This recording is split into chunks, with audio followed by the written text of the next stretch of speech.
Great, good morning and welcome to the Community Culture, Arts and Sports Committee, number 5 for the year. We've got all councillors in attendance and I'll pass over to Councillor Kunzelman for the acknowledgement of country this morning. Thank you, Chair. Today, among other matters, we measure progress towards the outcomes of the Indigenous Accord. This Accord has been written to encompass the local government principles in a compact with Indigenous and Torres Strait Islander people. These principles include transparency, sustainable management, democratic representation and social inclusion. Today we further commit that we shall continue to consult with Indigenous people, recognising that their long-standing occupation of this land entitles them to meaningful engagement and participation. Beautifully said, Councillor Kunzelman, thank you. Do any members of committee have any declarations of interest in matters on the agenda? Moving on to item number 1, which is just the confirmation of minutes for the previous meeting. The recommendation here is that the minutes of the Community Culture, Arts and Sports Committee held on the 11th of May 2023 be confirmed. Do I have a mover for those? Thank you, Councillor Ireland, and a seconder. Thank you, Councillor Kunzelman.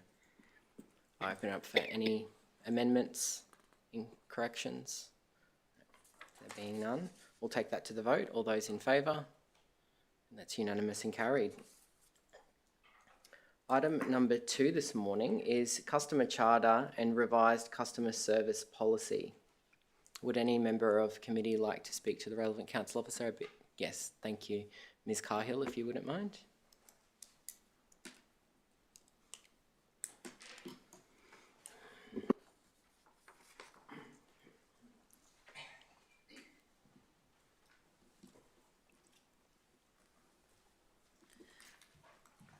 Good morning, Mayor and Councillors, and Cahill, Customer Strategy and Experience Manager.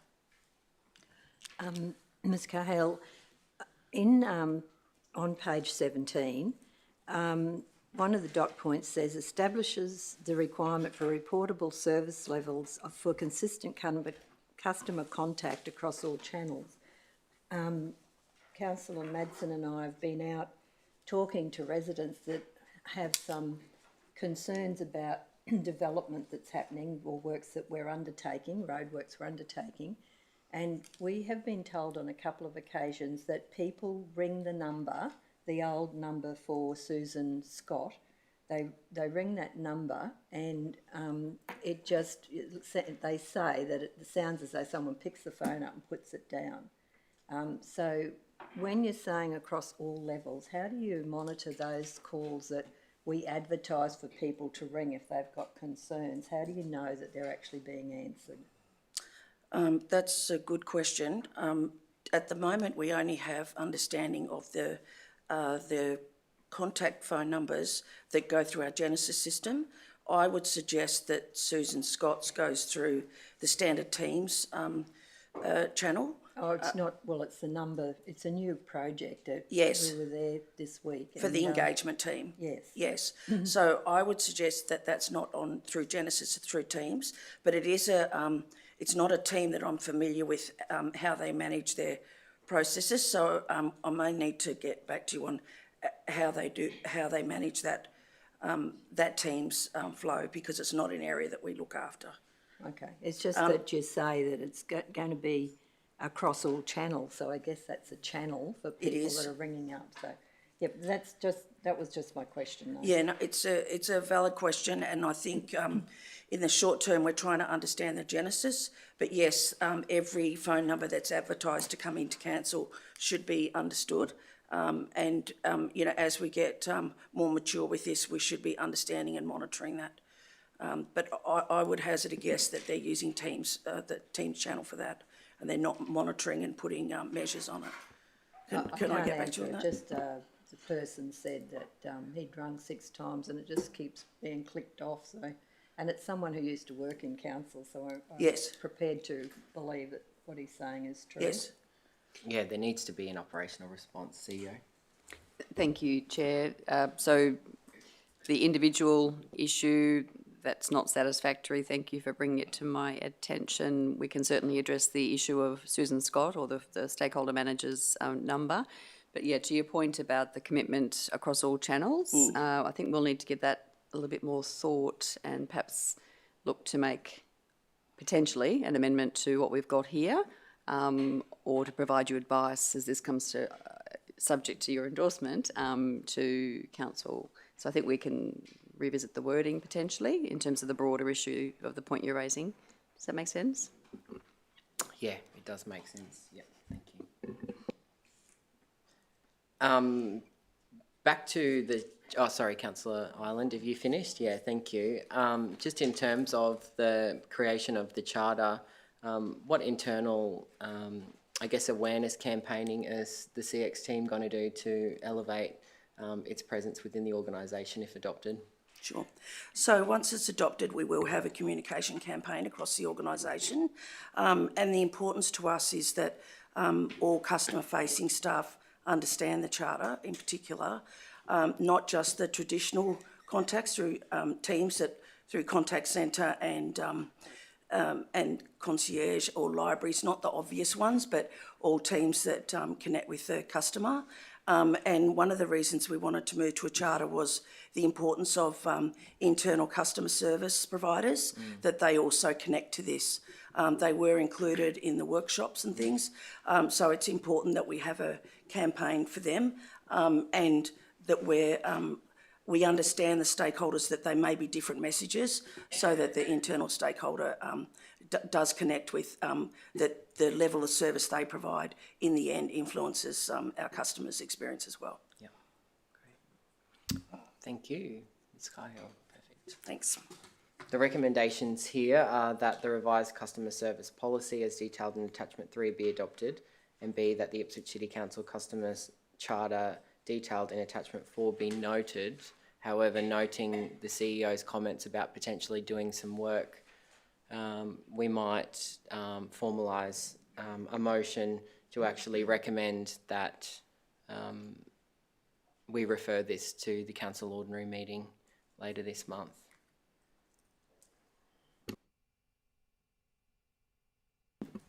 Which will be held on the 22nd of June.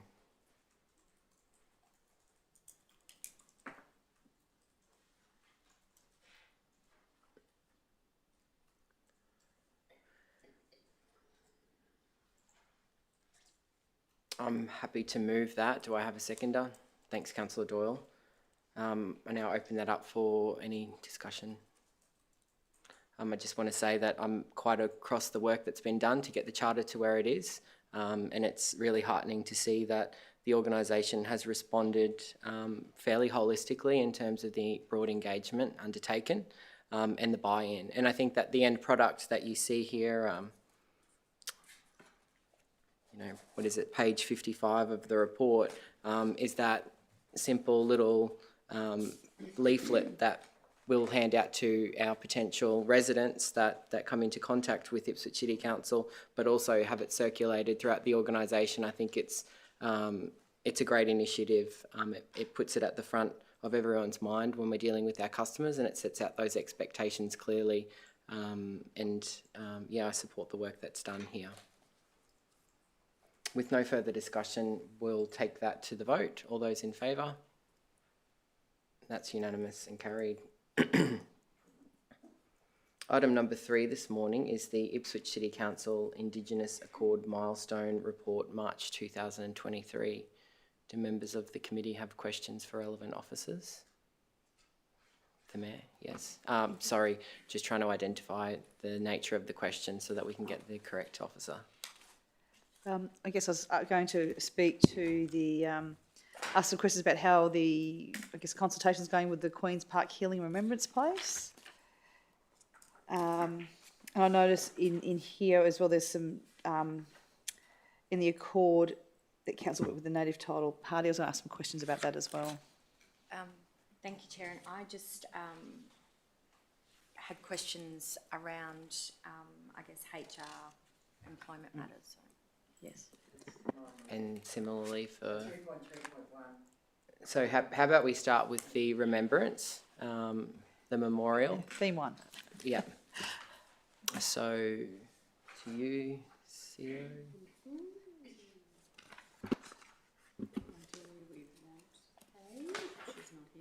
To me? To Sonia for this one. Oh, sorry. I'll try. Derek, Thank you. Thank you. I'll phone a friend if I need help. Thank you. Through you, Chair. CEO, it's good to see that this is now on Shapier Ipswich for people to put contributions, just seeing how the community engagement is going, in particularly with the native title party, but also the broader Indigenous community as well. How is that communications being targeted so it reaches as many people who this really has a significant emotional connection? Yeah, unless Mr. Kinsella is able to answer it, I will have to take that on notice, Okay, Mayor. thank you. Might be best to It's take it on a pretty notice. specific question Yeah, around how that yep. engagement is going. Very happy to provide Sorry, an thank update, you. just don't have that to hand. Thank you. Thank you, Chair. Thank you. My next question was around, I guess, 2.2.1 and 2.3.1, which is talking about council's work with the native title parties to ensure native title and cultural heritage is protected, as well as for proactive and early engagement between land developers and traditional owners through social, economic and cultural outcomes for registered native title party. Just, I know it's... So more around council's legislative obligations in that way? Well, I guess I'm looking at obviously what's happening here in our community, that I think we're working very well with the registered native title applicants, but obviously we've had other things happen as well in our community. So I don't know. If you don't mind me attempting to paraphrase you, Mayor, and probably a key piece of work in underpinning your question is the establishment of the Aboriginal and Torres Strait Islander Engagement Guide more broadly. So if we might have an officer to come and speak to that, that might be the lead-in that we need to have that broader discussion. If there's work underway, I'm happy to... Yeah. Thanks.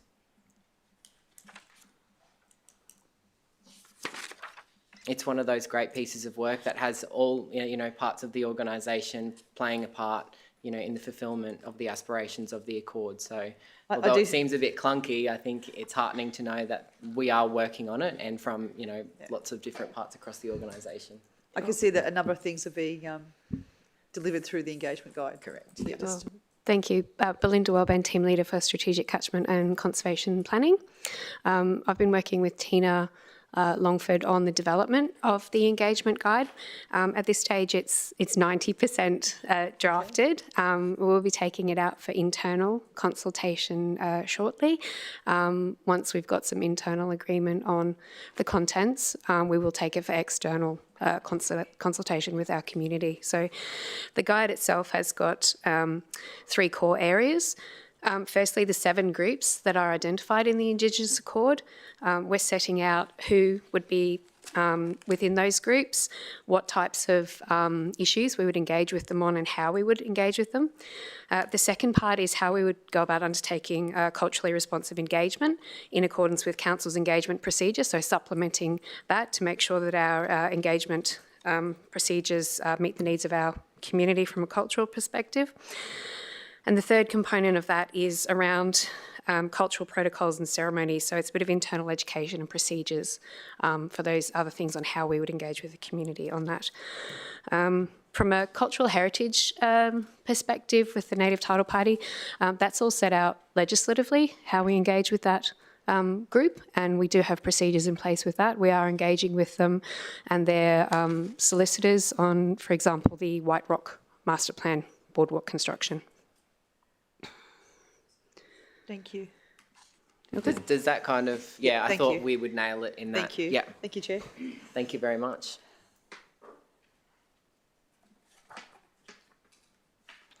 Councillor Doyle had questions relating to People and Culture branch. If there are any representatives who might be able to speak to those elements of the Accord.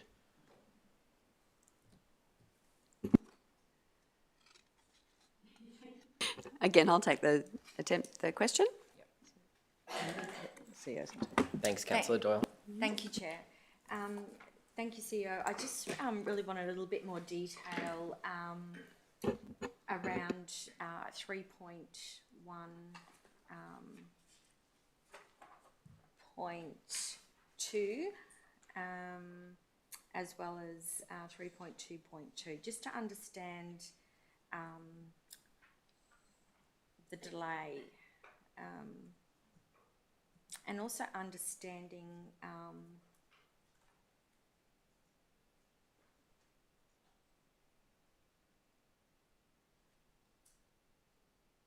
yeah, a bit more detail, sorry, around 3.1.1, the retention strategy, just a bit more detail what that might look like. I'm just trying to get a greater sense, I guess, of the work, the specific work that's been done,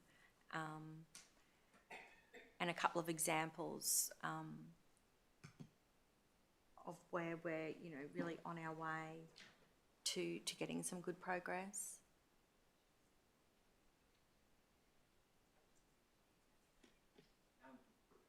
I can take it. Yeah, just. You're getting what, sorry? So yes, thank you, Chair and Councillor Doyle. The People and Culture branch has, this is obviously very, very important work. The People and Culture branch has, however, within its resources, had a number of competing priorities, which I'm happy to come back to you with more detail on. That has meant that the very serious work that we want to do in relation to our attraction and retention and our broader inclusion and diversity approach when it comes to Aboriginal people and Torres Strait Islander people is not something that they've been able to devote the time and resources that is necessary to. We did actually discuss this at ELT, and we could have taken a short-term approach, but we deliberately didn't. We wanted to do it properly when we actually had the resources to address this important work. So we'd rather do it well. It is delayed. It is a priority. You know, as one example, the branch, like all councils across Queensland, has had to respond and implement the new psychosocial code of conduct that was introduced with a very quick implementation time frame of April of this year. So we had to, I guess, reprioritise accordingly. So I'm happy to provide a more fulsome update to you between meetings, if that's okay. Thank you, CEO, and just an update when appropriate. We will. I certainly don't want to put additional obligations on the organisation, but I know I probably speak for a lot of us when I say that it's an important piece of work and a priority. So in that, do we, and Chair, you might speak to this as well, when we talk about resources impacting the program and the timeline, do we need to throw more at this? Do we need additional resources? Should this be a budgetary, at this 11th hour of budget? Certainly always an option that we consider, and we can reallocate internal resources accordingly to respond to priorities, and we often do. So perhaps if I come back to you as the committee with an update on what we do see as viable, and we can discuss then whether or not that is acceptable or otherwise, or whether I need to reprioritise some internal resources accordingly. Okay, thank you.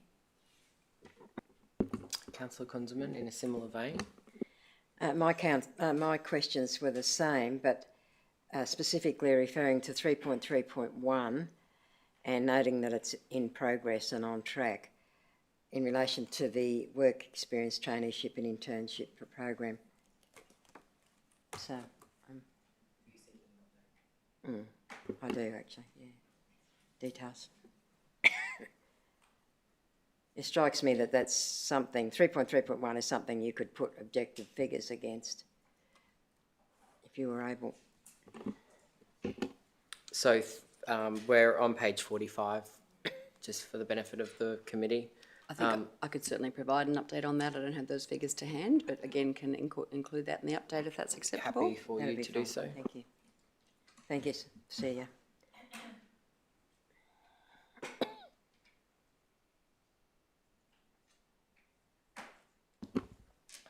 Now, I did have some questions around the Aboriginal and Torres Strait Islander internal working group. Just a broad update on some of the conversations that have been undertaken there, and maybe some exciting initiatives that we can be aware of as a committee together and celebrate.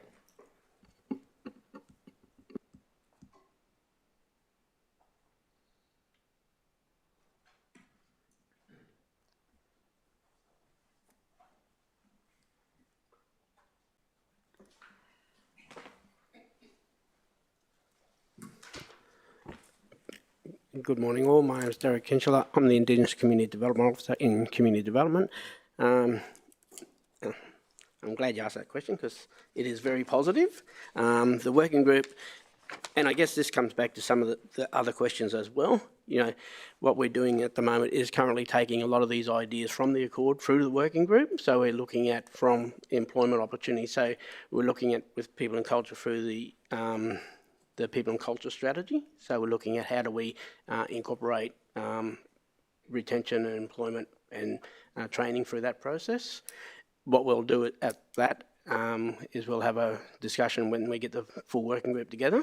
So we'll look at those ideas and come up with, you know, what's working, you know, internally, what's working externally with our staff, looking at are the opportunities there for some of them, you know, because you work out in the field, you might not get the same opportunities to do types of training. So it's really talking with our clientele within council and saying, you know, how can we assist?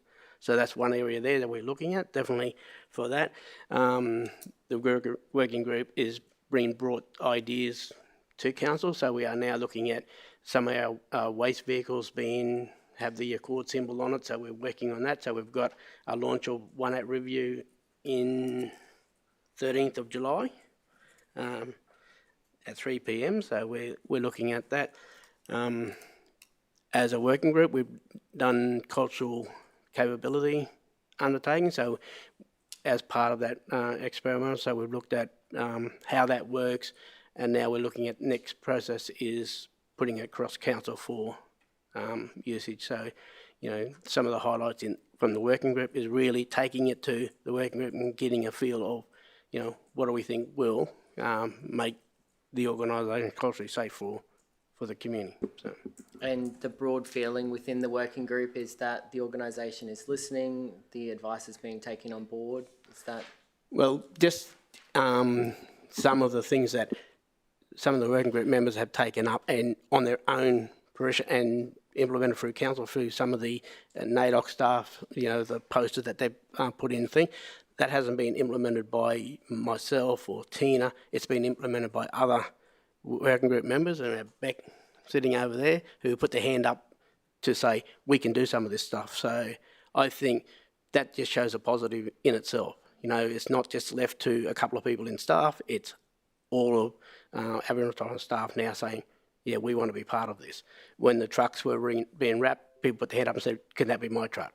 You know, so there is a real vibe from our staff, and I think as we develop and more of these things happen, it's going to grow. And the enthusiasm is there. You know, you get good turnouts at the meetings when workers are, when you're able to get away, because you still got to do your work. But no, I find it very exciting, and I think it's a good thing because you can lean on others because you don't know all the answers. You don't necessarily know what works, what doesn't work. So yeah, I find it very positive. Well, I've got you. Maybe you could give us a bit of a highlights. We understand that now, you know, the report came to us before the First Nations Business and Employment Showcase happened. Yep. But maybe you can give us a little bit of an update as to how that went. Look, I think, like all things, a lot of these things are planned long before COVID. And so you look at them and think, yes, these were fantastic ideas. Since COVID, we've had webinars, we've had, you know, there's business things we're competing with the Olympic stuff in Brisbane, so there's a lot of opportunities for business. But also there's been a thing, outbreak in flus and a whole range of things. But I think it could have been better and grow, but potentially very successful. Great. You know, so all the businesses come there, made good connections, even businesses who weren't there but turned up, made connections with other businesses. So definitely you'll always get great outcomes from activities and events. I think Toowoomba Place is a great place for such activities, and all the feedback we got was positive. Great, thank you. Any further questions from the committee? That's it, thank you very much. The recommendation here is that the Indigenous... Sorry, no, I'll go to discussion. Sorry, That's yeah, all I'm good, sorry. just about to, yep. Sorry. That the Indigenous Accord 2020 to 2025 milestone report, March 2023, be received and its contents noted. I'll happily move that. Seconded by Councillor Kunzelman, thank you. Now opening up for discussion And we'll start with you, Mayor. Thank you, Chair. I just want to thank the organisation for listing each individual accord item and where it's at. I think it's really important to have that rather than just an exception reporting, so thank you very much. I think it's very clear. May I just ask for the report writers for 1.4.1. It says it's Pump Yard Memorial Gardens. It's not, it's just the Memorial Gardens. So if you could remove that. That's progressed into 2 different projects, and I think that's progressing really well.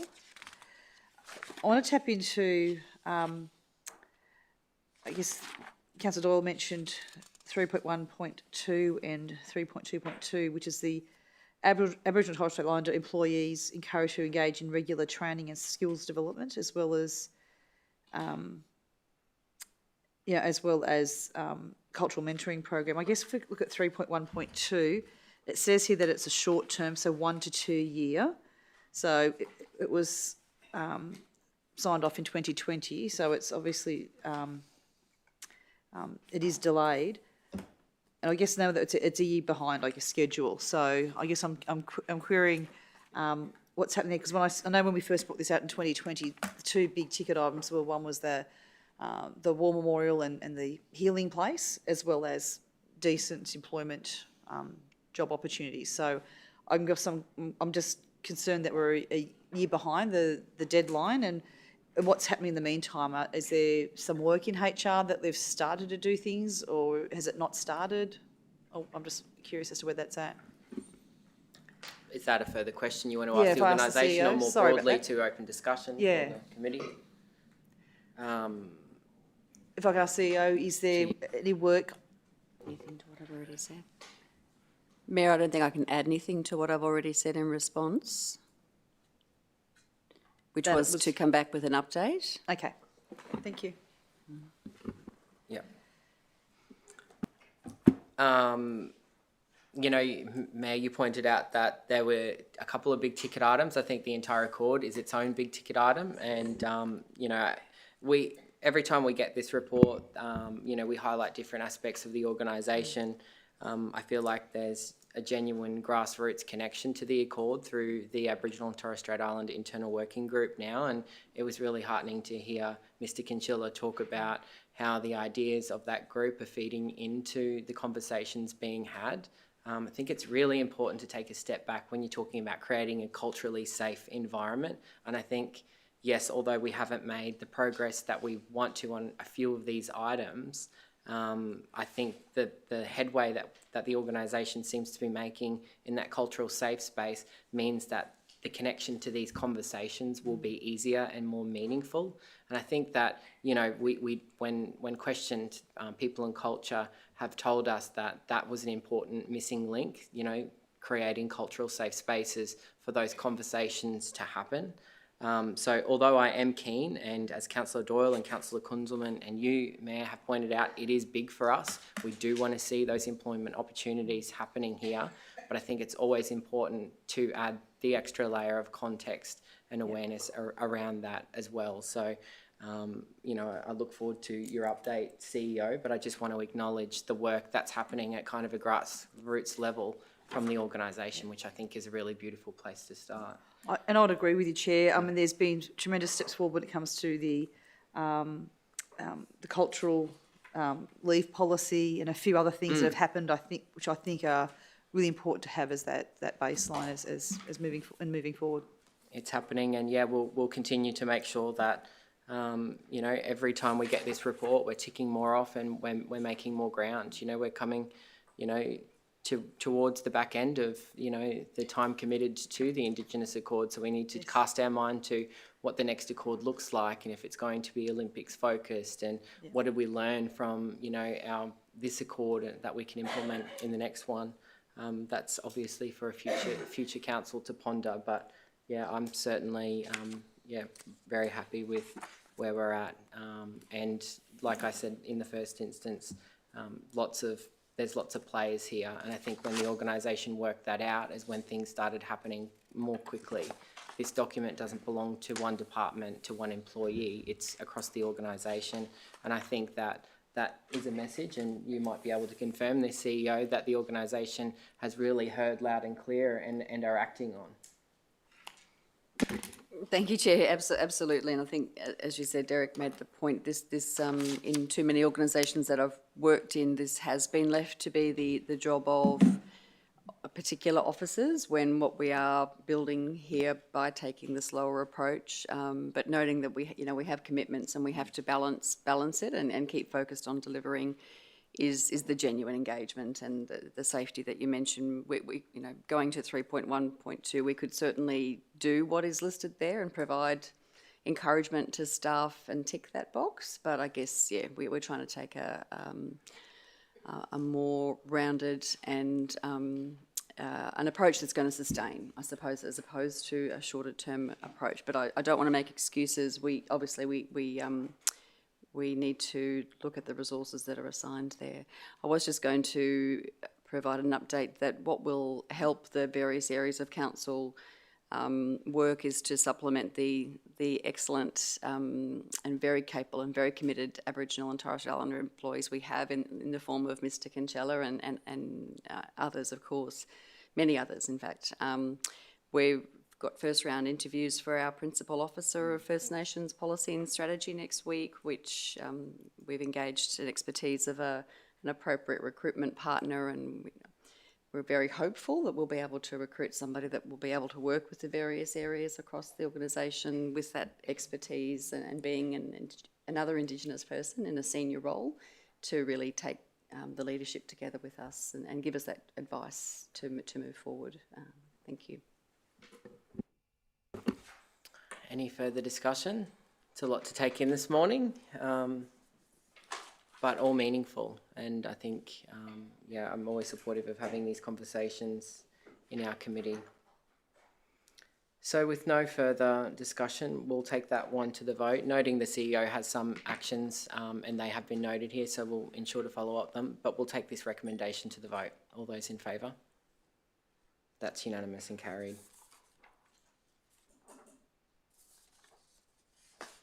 Item number 4 this morning is the Community Development Strategy Milestone Report, July to June.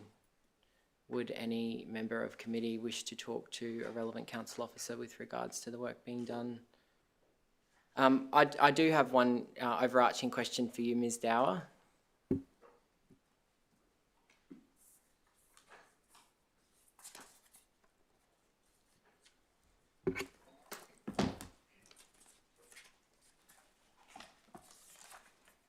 Good morning, Melissa Dower, Community Development Manager. As we can see, there's plenty going on in the community development space, and attendance to our sessions are going up. The broader community is involved.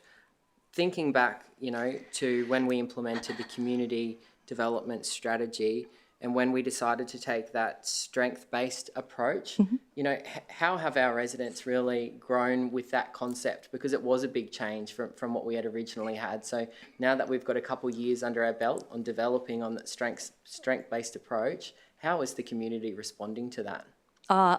I'm super proud of the organisation. We have so many champions that champion community development and the asset-based, strength-based approach. We were at a stage where we were very problem deficit in our community development methodology. So that was very much about what's going wrong in our community and how are we going to fix it. But we don't need to be the fixers. There's so many community assets that we have across our city, from community groups, community service organisations, community like-minded people, and they've really driven and have been enabled and empowered to lead their community development. So to work with the Ipswich community the last 2 years has been fantastic. I often hear our Stronger Communities program being mentioned. I did note that there was over 100 coming next Monday evening to learn about modern day governance. We have so much going on and we don't need to be the lead. We just need to really support and enable our community. And over the last 2 years, we've really done that, and we've still got a lot of work to do. But Ipswich, we often get other councils come to us and reference our strategy and really admire the work that we do in our strength-based approach. So well done to council, and thank you for supporting the community development. Thank you. No further questions? The recommendation, thank you, Ms. Dower, beg yours. The recommendation here is that the Community Development Strategy Milestone Report, July 22 to June 23, be received and its contents noted. Do I have a mover? Thank you, Councillor Kunzelman. And a seconder? Thank you, Councillor Doyle. I'd now like to open that up for any discussion.